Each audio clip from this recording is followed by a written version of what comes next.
Marcel tey dafa mel ni da nga tàmmuwaat benn chiffre ngir boucler la semaine. Je suis très content quand on parle de la DER de la semaine. J'ai remarqué. Voilà, donc benn chiffre muy ñeent donc le chiffre 4 à l'instar de la journée d'hier donc bi nga xamante ni dañ daan waxtaanee li jëm ci conditions travailleurs de la poste tey dañuy taxaw ci benn chiffre bi nga xamante ni day mettre en évidence benn situation ay ex-travailleurs de la société Air Afrique ndaxte l'État va procéder nee na à 4,1 milliards plus précisément de francs CFA dès la semaine prochaine donc ngir fexe ba fay ñi nga xamante ni ñoom ñooy anciens travailleurs de la défunte compagnie aérienne Air Afrique donc éponger le reliquat dû à plusieurs de ces anciens travailleurs mu di benn promesse nag bi nga xamante ni jiitu réew mi Macky Sall moom moo ko defoon toujours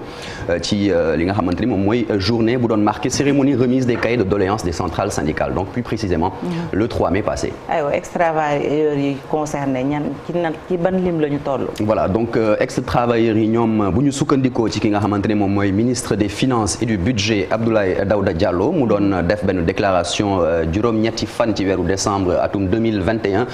ci kanamu député yi que ci 826 ex-travailleurs sénégalais d'Air Afrique yi desoon 603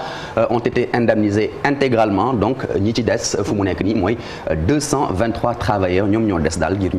ñu fay leen seen i ndàmpaay. mais dafa mel ni montant bi Marcel ñëpp ànduñu ci. waaw ñëpp ànduñu ci ndaxte li nga xamante ne déjà ñu gis na ne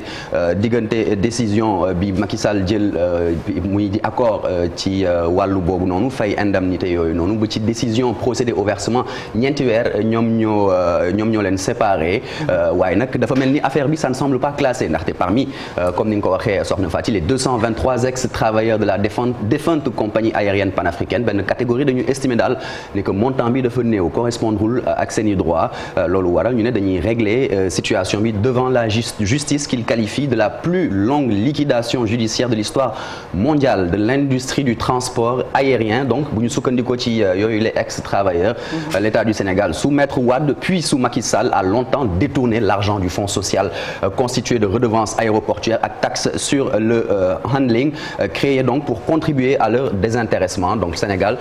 nekk tamit bu ñu sukkandikoo ba léegi ci ñoom le dernier pays à ne pas avoir indemnisé les ex-employés d'Air Afrique. Restons avec cette situation. mu jur quand même un vrai drame familial. Un vrai drame familial bu ñu sukkandikoo ci député bi di Théodore Chérif Monteil nee na lu toll ci près de 80 ex-agents dañ daal di ñàkk seen i bakkan faute de moyens ndax dañuy fàttali que depuis liquidation société bi ci atum 2002 plusieurs agents d'Air Afrique quand même ont eu du mal à s'en remettre député bi doon déclaré loolu di fondé wu ci chiffres yi nga xamante ni collectif ex-agents d'Air Afrique yi ñoo ko jox ak ci li nga xamante ni moom mooy inexistence d'une couverture maladie pour ces ex-travailleurs bu ñu sukkandikoo itam ci Mody Diop nga xamante ni moom responsable collectif boobu la nee na nit yooyu noonu dañ daal di gaañu ci dans la misère depuis la liquidation d'Air Afrique mu di nag ay kaddu yi nga xamante ni c'est quand même difficile ñu établir benn corrélation sans déterminer cause exacte du décès de chaque individu. aywa beneen point muy un petit rappel historique. voilà ñu jeexalee ko foofu soxna Fati pour rappeler que tout avait si bien commencé le projet était louable le 28 mars 1961 ñu daal di constituer la société Air Afrique suite à un accord bu lié à l'origine 11 pays africains francophones Cameroun Centrafrique Congo Côte d'Ivoire Bénin Gabon Burkina Faso Mauritanie Niger Sénégal ak tamit Tchad mu doon benn accord buy résulté ci constat bi nga xamante ni dañu waxoon ne benn ci réew yooyu mënul woon assurer li nga xamante ni moom mooy une compagnie aérienne personnelle si j'ose dire ndax faute de moyens financiers mais aussi beneen volonté bi moo doon créer benn compagnie une grande compagnie aérienne africaine donc bien panafricaine ñuy fàttali que dëkk bu ci nekk moom ci capital mu ngi amoon 6,54% du capital le reste étant complété par la société Sodetraf à hauteur de 33% 68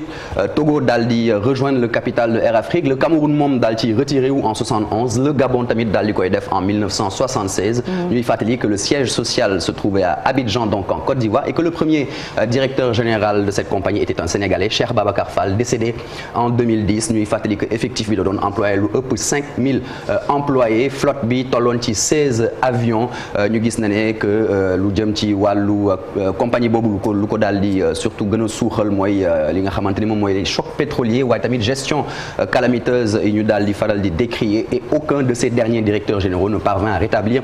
l'équilibre financier. Loolu waral ñu daal di suspendre opération yi en novembre 2001 avant donc que ñu koy déclarer en faillite cette société le 7 février 2001 et pour en terminer avec donc une mise en liquidation, plus précisément le 27 avril 2002. Merci beaucoup Marcel Farba Maroun. C'était un jour un chiffre 7h33 moo jot ca Boulal nekk ci diwaanu Linguère.